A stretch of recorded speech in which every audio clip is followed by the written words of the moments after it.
We're all taught to be better, get better, be the best. But how about if we took a different approach? How about if we became different, if we niched down, if we created a category for us as an individual instead of trying to compete against everybody? I've got the author of Play Bigger on today, Christopher Lockhead. He has been on the show, I think, once before with Play Bigger, and he's a guy who thinks differently, an enterprise software person by trade, turned marketer, turned podcaster, turned author. And he's got a new book out called Niche Down. And the idea is to find what you're the best at and focus exclusively on that. Now, this is a little counterintuitive. A lot of us are out there trying to become the best, trying to compete against other people, trying to focus on the competition instead of focusing on what we're really good at. So I think this plays well for each individual as well as companies. So we'll get into the interview with Christopher, but before we do, I want to make sure you're checking out the Brutal Truth About Sales and Selling podcast and my website, b2brevenue.com. This week on the 19th, DiscoverOrg's got a webinar going on how to maximize conferences and trade shows. And that's good timing for you to big trade show coming up at the end of September. We're putting a lot of money into it. How do you maximize that? How do you make sure you get in front of the right people, get some time with them? Because that's why you're there locally. Otherwise, you could be on the phone at home in a nice air-conditioned office. Also, make sure you're checking out nudge.ai and pipedrive.com. We got a coupon code for a free month. And I had Steve Woods on the Brutal Truth About Sales and Selling podcast this week, talking about where they're going as far as connectivity with companies. How are you connected? Because the thing is, we're not born and go and work for one company anymore. People move around. We have relationships with people at different companies that are unknown or not conscious to us. And we have to use AI to surface them and find out what the company cares about and find out how the easiest way to get in to meet them is. Because the big focus, I think, this year and next year is going to be quality. We maxed out the quantity game. The quantity game's been played. And it's playing against us right now because everything's being shut down. People are not calling back. People are not emailing back. Nobody wants to give you 15 minutes. So we have to be more creative. We have to use, people as a way of getting into accounts. And that's really what I focus on in my course. I got a free course on Nudge. You can go to B2B Revenue, go to training, and the coupon code is NUDGE to use it and get it for free. Also, if you use Brutal Truth at both Pipedrive and Nudge.ai, you get 1 month free. So check those out. They also have great blog information on how people make purchasing decisions and how to keep your sales and marketing team super productive. Let's get into the interview. Hey, Christopher, welcome back to the show. Let's catch us up on what you've been up to. Well, it's great to be here. I'm a huge fan, and I'm stoked that you'd have me back. Most people don't have me back. It's been a slow summer. Fair enough. Tell us what you've been up to. Well, I have a brand new book coming out called Niche Down that's I'm very excited about. I wrote with my dear friend Heather Clancy, and that's the big thing. And the other big thing, I have a brand new podcast that I launched, a spinoff of Legends and Losers called 6 Minutes of Legendary. So 2 new big things in my life. Excellent. Now, your first book, kind of everyone I talked to was referencing it. And, it was ironic that, I'd been listening to it on Audible. I had you on the show. I loved it. And every CEO or CMO I've talked to since has brought it up. And it's like categories like the new brand. Are you getting that kind of feedback, or is that me just exaggerating? Well, I'm stoked that that's happening in your world. It is happening in my world. But of course, as one of the authors of the book, people are going to report back to me things they hear. So I'm much more excited that you're hearing about it everywhere than I am. Yeah, because one of the things that certainly CMOs want is that category separation, definition, and building. And I'm hearing that even more than branding. And that journey is hard. And, Yeah. Have you been spending a lot of time helping people with that, or? For the most part, so Play Bigger, my first book came out in June of 2016. And, for the most part, I retired from coaching CEOs and CMOs and executive teams on category design and business and marketing strategy. I still do a little bit of it, but for the most part, I don't do that much of that stuff anymore. That said, the cool thing is, I've started this new life as a podcaster, author type guy. And so on one hand, I'm learning a whole new world that I didn't know anything about. That's really fun and exciting. But at the same time, if I was still full time as a executive coach, I'd be busy doing that. The book has done well, and the podcast has done well, and so I have time to interact with people who have read the book or listened to the podcast or things like that. And so that's really cool. I didn't know how much fun that would be, Brian. Because I'm not like you. You're the god of the new sales world, and so you've been doing it. You've been doing this for a while, and you've had this kind of big audience and big position. And this stuff's all new to me, and having time to interact with people who've read my book or listened to my podcast or hope maybe even both, that's just a cool thing and something that I don't know. I had no expectation about. Yeah. Well, it's kind of nice to have that luxury. I certainly, for me, I made the decision this year to go 100% digital and not travel at all. And, I only traveled once this year for a family emergency compared to 50 times a year the year before. And, I certainly understand it's just, not a lifestyle I enjoyed, and I had done it forever. Now, the book that you're coming out with, what was the motivation behind that? Well, one of the biggest questions that I got after Play Bigger came out was, this is really cool if I want to build the next Google and Facebook. And, the folks at Forbes were kind enough to say it was the new how-to guide for building a new Facebook or Amazon. That was an amazing thing for them to say. And that was really the point of the book, is how do you create a company that designs and dominates its market space and ultimately becomes a big publicly traded category queen or category king company, is an enduring company, and so forth. The game that I grew up playing in Silicon Valley. Niche down is the same concept of category design, but pointed in a completely different direction. It's about you and your career. It's about you as a solopreneur, youpreneur, independent type person, or you as what you could lovingly think of as a small e-entrepreneur. Because it turns out, if you look at it, the people that we admire the most, whether they're the founders of Google or whether they run a small bakery, they share some things in common, particularly around category, which is they did something different. They did something unique. And ultimately, it's actually not that they built a brand. That's the fallacy. What they really did was they became known for a niche they could own.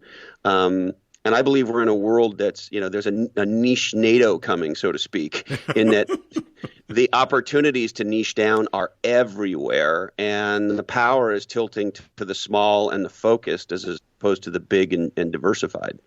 Yeah, I definitely agree with that. Because on the sales side, I try and encourage people to become what I call salespreneurs instead of employees.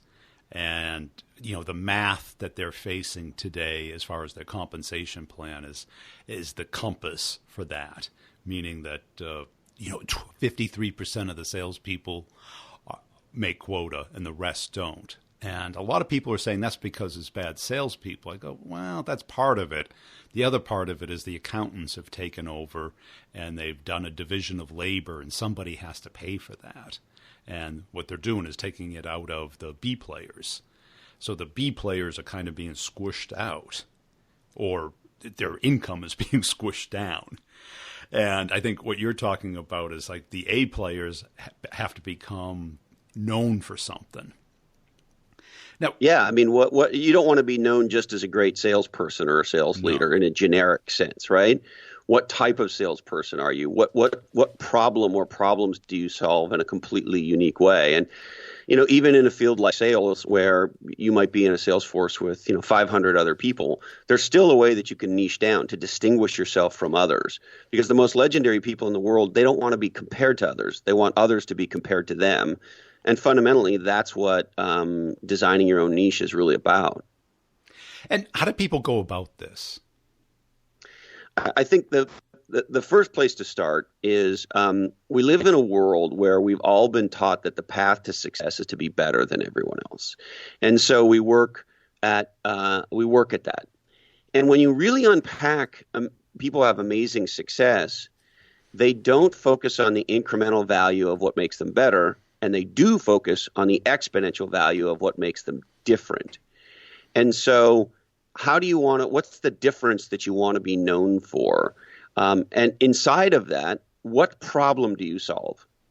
And most of us get really focused on the solution. But of course, nobody buys a solution unless they have a problem. And so as a salesperson, as a sales leader, as an entrepreneur, whatever we are in the world, we want to become known for a niche. We want to be the go-to gal or guy for a certain thing. And that thing is generally a niche. And that's different than branding, which is, how do I get the whole world to know my name? It's great that I know who Brian Burns is. It's great. But I know what niche you live in. You are, the brutal truth guy. You are the B2B sales guy, right? You're the sales resource that we turn to, in Silicon Valley and beyond. And so you're a classic example, Brian, of a niche down. You focused on this core skill set that you had. And of course, your audience gets broader over time than just that.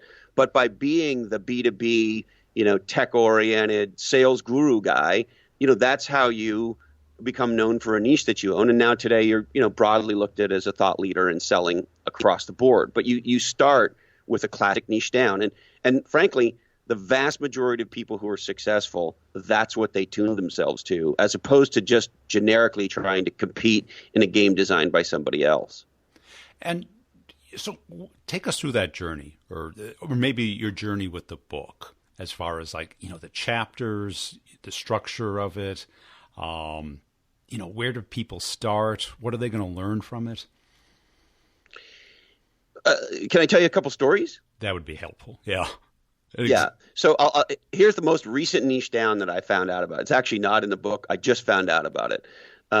My wife came home a few days ago, and she said, I had this really great lunch today. I said, oh, yeah, what'd you have? And she said, I had a sushi rito. And I said, you had a what? And she said, I had a sushi rito. I love these sushi ritos. And I had never heard of a sushi rito. And I said, well, what is a sushi rito? And she said, well, it's the size of a burrito, but it's sushi. It's like a giant sushi roll. And I thought, oh, isn't that great? And then the next thing I thought is, why didn't you bring me one? Sounds delicious, doesn't it? Yeah. And so sushi rito is a great example of a niche down. If you think about the restaurant business, as we know, restaurants are one of the small businesses that fail the most.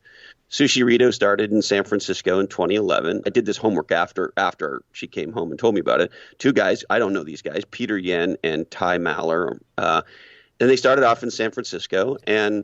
But what they didn't do, like what most entrepreneurs do, is open a restaurant and compete on the quality of their product. We have awesome sushi. Now, they have great food. And, my wife's a chef and she's Italian, and I live in a world of great food. And so she wouldn't be excited about a sushi rito if it tasted bad. But what has distinguished them is they didn't just start another sushi restaurant. They designed a whole new category, and they took two things that people love, put them together in a new way, created a whole new term around it, and ta-da, the sushi rito is born. And now there's 7 of them in the Bay Area, and they're super popular because they are not just another. There's lots of great sushi restaurants, particularly here in the San Francisco Bay Area, right? Yeah. But there's only one sushi rito. That's it. I mean, and think about sushi. What is it? It's raw fish, right? It's like, yeah. Well, and actually, and it's an old joke, of course, but it's a good old joke that sushi is one of the greatest branding exercises ever because, yes, it would be accurately described as dead raw fish.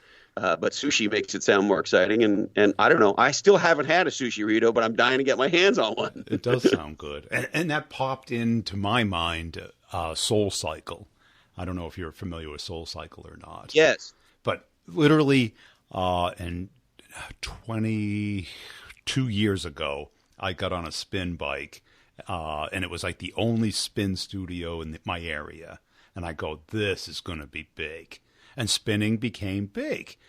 And I had also invested in Pilates at the time. And Pilates became big, and I was super early into it. Then in my town, Soul Cycle popped up, and I'm like, this is spinning. Why would anyone buy it when they get it free at the gym? And you're like, I guess it's just a little bit different. And I don't know if you've read Alan Gannett's book about creativity. I have not. His point is creativity is just taking something that people know and just pivoting just a little bit. And it's like that sushi burrito. And you take something that people know and are familiar with and pivot just a little bit, like a fusion or a sushi burrito is like that, right? It's a little bit of Mexican, at least in the name, and sushi.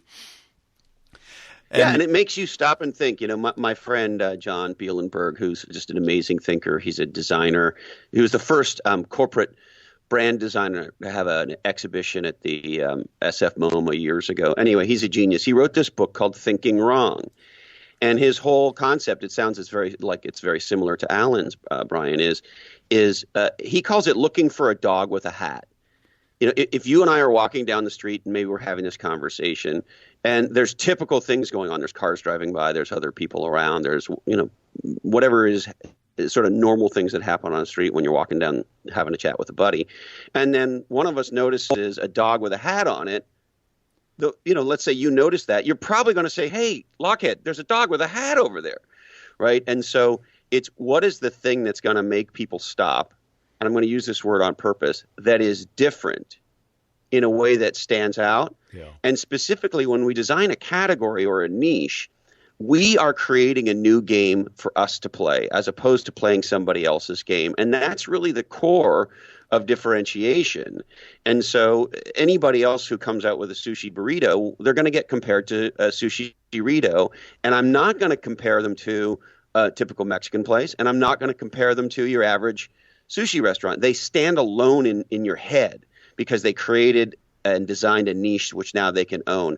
And whether that's us as an individual, and we talk about individual examples if you want, or small businesses, or Google, legends intuitively understand that they need to do something different than most of us think about when we think about sales and marketing, which is we need to teach the world or the audience that we care about how to think about a problem and therefore a solution in a unique and different way. And when the world agrees with us about that, bam, that's how you get Picasso. That's how you get Sushi Rito. And that's it. And I think certainly in marketing, and I guess in sales too, that too many people by default copy each other. Everybody in a category looks at everybody else's website, and you can almost see it in a cycle of, the ebooks are called the same thing, the pages are called the same thing, they have the same type of events, and all of a sudden they're trying inadvertently to look alike or look like the leader in that area instead of trying to differentiate themselves. Yes, and this idea of thinking about a problem and a solution in a completely different way, thinking wrong, trying to be creative and tilt it. I'll give you another great example. This one is in the book, and it's probably my favorite entrepreneurial story of all time. It's about a father and son team. The father's name is Mark, and the son's name is John, Mark and John Cronin. And Mark is, John, the son, is, I think, in his early 20s now, if I'm remembering correctly. And John, the son, has Down syndrome. And after John graduated high school, Mark, the dad, said to him, what do you want to do? And he said, well, I want to go into business with you, Dad. And so you just think about this for a second. You go, okay, how many entrepreneurs do you know with Down syndrome? I think most people, well, John's the only one I know, right? Yeah. And most people would say, well, Down syndrome is maybe not the first attribute you'd look for in an entrepreneur. You could argue it's not a positive thing for being an entrepreneur. You could argue that. Well, John and Mark never thought about it that way. So they took the thing that made John different, and they made that the center of their business. John's the spokesperson for the business. So they took what a lot of people would consider to be a liability and turned it into a massive asset, a massive virtue. So that was the first thing they did to create their own niche. And the second one is the area that they're focused on. John's a very creative young guy, loves to draw, and for whatever reason always loved colorful socks. And so the company's called John's Crazy Socks. And you can go to johnscrazysocks.com and you can buy all these really cool, fun, colorful socks. And they've done some amazing marketing things. They reached out to Canadian Prime Minister Justin Trudeau, and so he wears the socks. George H.W. Bush fell in love with the socks, and he actually wore their library sock to his wife's funeral in an incredibly touching moment. There's some wonderful photos. And so they've been able to proactively create a niche for themselves, crazy socks, and further distinguish themselves by taking a difference that in some cases you could consider a liability and actually make it an asset. And look, we ordered some custom Legends and Losers socks from them, and it was really fun to go through the whole process. And I will tell you this, Brian, when you hand somebody a pair of John's Crazy Socks, they never forget it. Yeah. And so that's another great example of a niche down. There's a million socks businesses, but to your point, to the point Alan made, you take a industry that's very well known, overpopulated, saturated, dominated by large conglomerates, and you pull a massive niche down, focusing in this case on two areas, and bam, a year and a half later, I mean, they're overrun. They're getting tons of PR. On Father's Day, Google put them front and center on right under the search bar on Google.com, which I would argue is the most valuable piece of real estate on the internet. I don't think they've ever done that with a for-profit business before. And so they've just distinguished themselves in a way that, most businesses never do because they figured out how to niche down. Now, how much of this is luck versus art versus skill? So, of course, we all take as much luck as we can get. Right? I mean, do. Right? Luck, that is. Yeah, well, yeah, exactly. There's a fine line between legend and loser. Yeah. But that said, category design, Brian, is a discipline. It's something we can learn. It's not just something that, Steve Jobs or John and Mark Cronin can do and the rest of us mere mortals can't. And so that's what we really tried to unpack in both Play Bigger and now in Niche Down is what's a process that you can deploy for how to do this. So, another example that I absolutely love is this gal, Debbie Sterling. She went to go look for presents for, I forget if it was a niece but it was a young girl in her life. And she was looking for, toys that were more in the line of like Meccano toys or, things that were more creative and sort of stimulated the more of an engineering side of the brain, if you will. And she couldn't find any of that stuff for girls. There's Meccano sets and there's Legos and this kind of stuff. But for the most part, those toys she thought were very sort of oriented to boys. And the term for this now is called STEM. I think it stands for science, engineering, technology, and math. So her vision was, why can't I buy STEM toys for girls? And there weren't any. And like all great entrepreneurs, when you discover a missing, you become obsessed with solving that missing.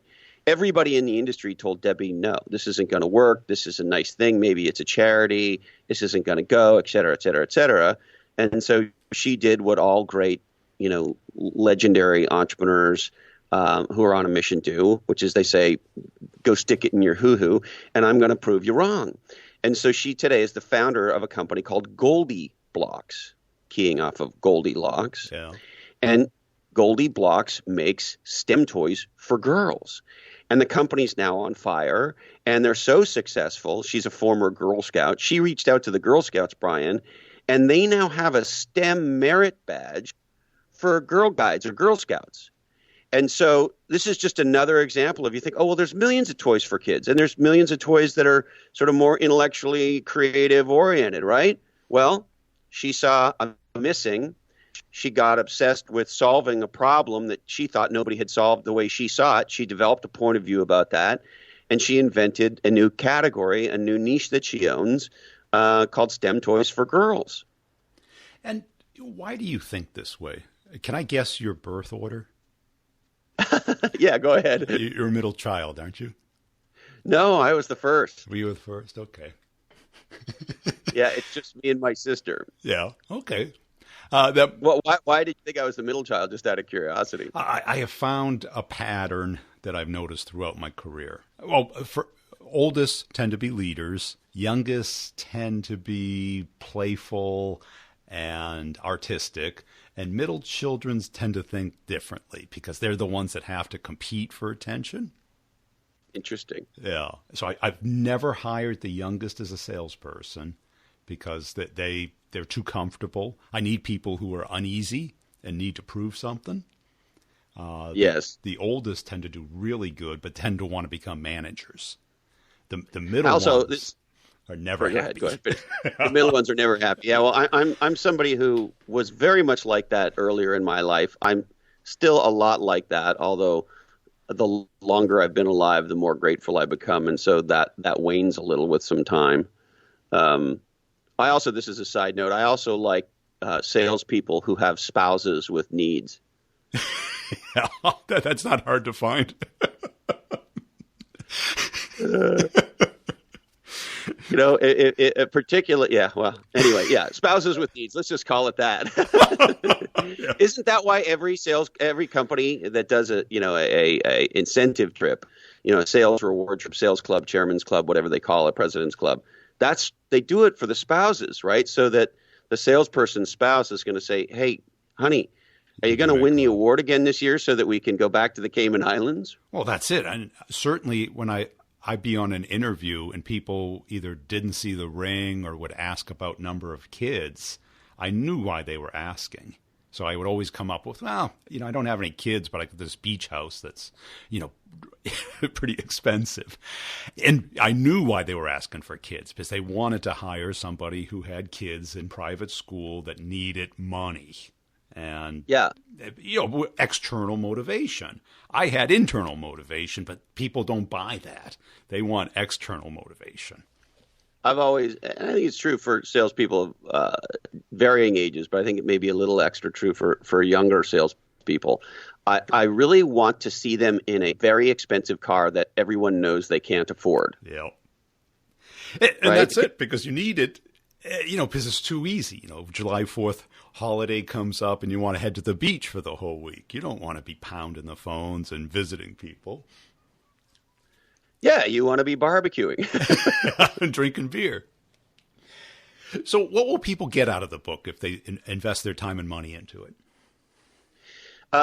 The big thing I hope they get is they understand the distinction between niching down and branding. And so, in my opinion, personal branding, for the most part, is BS. Because branding is all about screaming your name. Well, you and I get between 40 to 60,000 marketing messages a day of one sort or another. And so it's impossible for us to stand out based on just a brand. We need to be known for something. And so, a simple example I love is Picasso. Picasso starts off and he's doing nice paintings. And he's a good painter, but nobody knows who he is. He's not having the breakout success that we now know him to have had. And what happened was he stopped doing, nice landscapes. And he started to use bright colors, and he started to use boxes, and he took the ear and stuck it where the boob should be and made all this stuff. And when he first showed it to people, people said, well, that looks like the work of a drunken child. Yeah. And he said, no, that's where you're wrong. It's a new type of art called cubism. And so the aha is it's cubism that makes Picasso. The reason we love him is because he's the first cubist artist, right? And so, and if you look in music, my favorite band is the Ramones. Well, the reason the Ramones became the Ramones is they are the category designers of punk rock.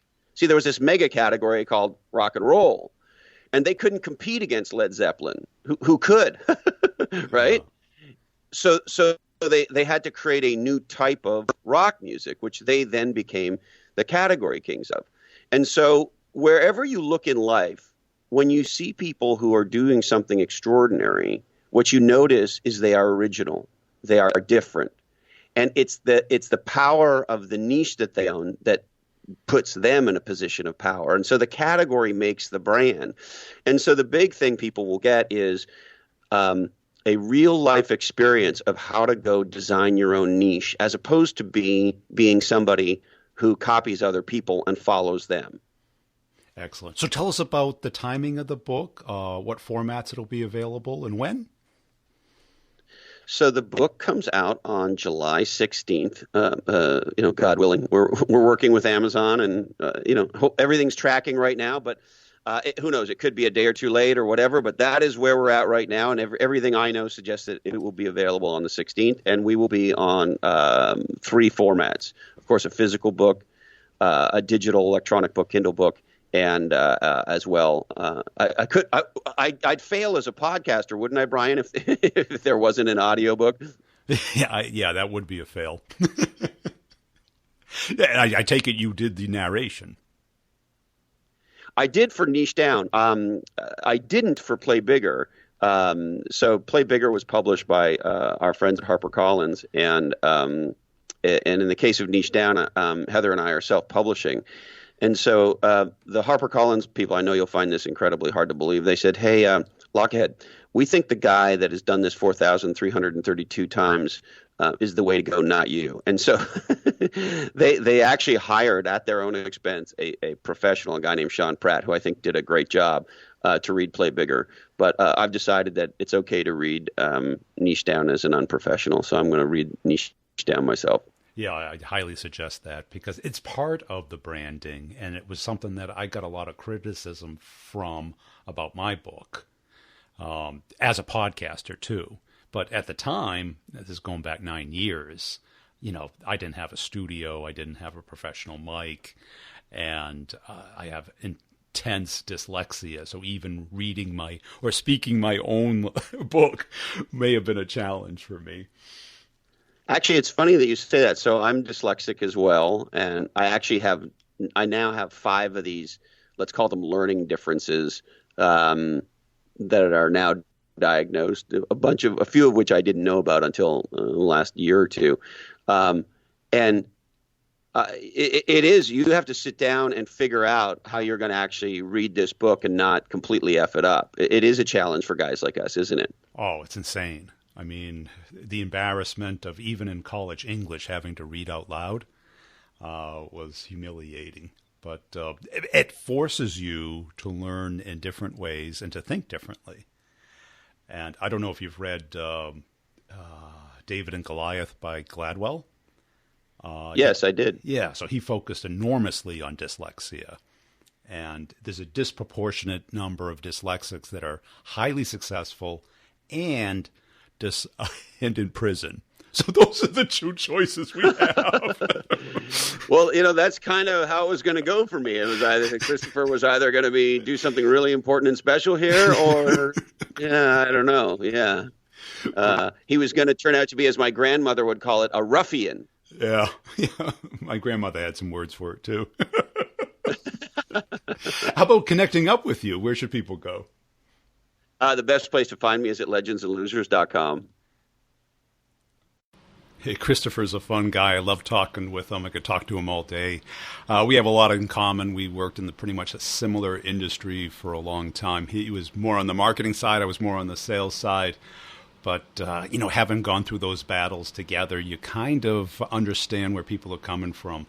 And I like this concept because trying to compete and a bloody blue or bloody red ocean isn't the way to go.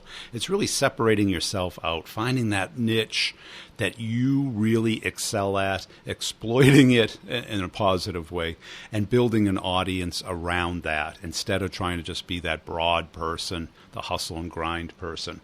So please check out his book. I'm sure it's fantastic. I'm a big fan of play bigger and category definition. And it's kind of, I think, more powerful even than brand, is that when you own that category, and we see this over and over again, that these categories surface and, 3 to 5 and today 10 players fit into that category, and they fight each other, they copy each other's website, their sales approach, they steal people from each other. And what ends up happening is, one or two might get bought, the bottom 30 to 50% evaporate in one form or another, get acquired, and then, scrapped. And, when you see those acquisitions, the investors are just trying to cover their butts. There's no money really changing hands. It's a sad thing. And what ends up happening is, why do companies die? I was talking about this on The Brutal Truth. They die because people don't buy their product. Nobody sells their company because they're doing too good. They only sell because they think that's the best they can do. Otherwise, they keep going, unless they're 80 years old or something. But that is really the missing piece today, that we have hit this perfect storm in B2B marketing and sales, where the old noise approach isn't working. We got to work smarter. Remembering that people buy, not personas, that this is a people's game, not a numbers game. And that's what I'm here to help bring and surface for you. So I really appreciate everybody listening. Connect up with me on LinkedIn. Check out my website. I got a free ebook there on how companies buy. It's b2brevenue.com. And I've got training courses for your people about what's working today. They're having enormous success. So it's not just videos. It's office hours, which is one-to-many Zoom meetings every other Friday, one for each course, where you get to ask your questions. I always respond via videos and put it in the course to share with the other people. People are having enormous success with this. It's a natural, non-cold calling, non-spamming approach to connecting with people very quickly and getting conversations started and meetings going, and learn how to do the complex sale. That's it. Appreciate you listening. Hey, have you checked out CoVideo? CoVideo is what I'm using for video emails. Super powerful. You get to connect with people. They want to see your pretty face. They want to see your big smile and really get a sense of who you are. And what do you need to do that with? You need a little video. We all got cameras on our laptops, our phones, our iPads, and all that stuff. Why not leverage that and get a connectivity with them? I am having super success with video. This 2017 is going to go down. It's 2018. What am I talking about? 2017. 2018 is going to be the year of video. Video has blown my business up this year. And I don't just mean YouTube. I mean video everywhere, on Twitter, LinkedIn, Instagram, anywhere you go. Podcasting's audio. That's what I love about podcasting. I mean, I love the audio format, and what's good about it is passive. But when people really want to see who you are, and that's what I'm hearing, it's like, oh, it's nice to put a face with that voice. I've been listening to you for years, but I never knew what you looked like. And they're probably disappointed, but sorry. I'm doing a bunch of walk-arounds and talking about the things that I see working today in sales and marketing. I walk around my neighborhood every morning and, creep out my neighbors. So you can check those out on Instagram at Brian G. Burns, all one word. Connect up with me on Instagram, as well as LinkedIn, Brian G. Burns on LinkedIn as well. I do have YouTube. I put the stuff up there too. I don't know if people are on YouTube who want to really consume content, but that if you're not in an emergency or anything. But check me out there. Thanks for listening. Tell somebody about the B2B Revenue Leadership Podcast.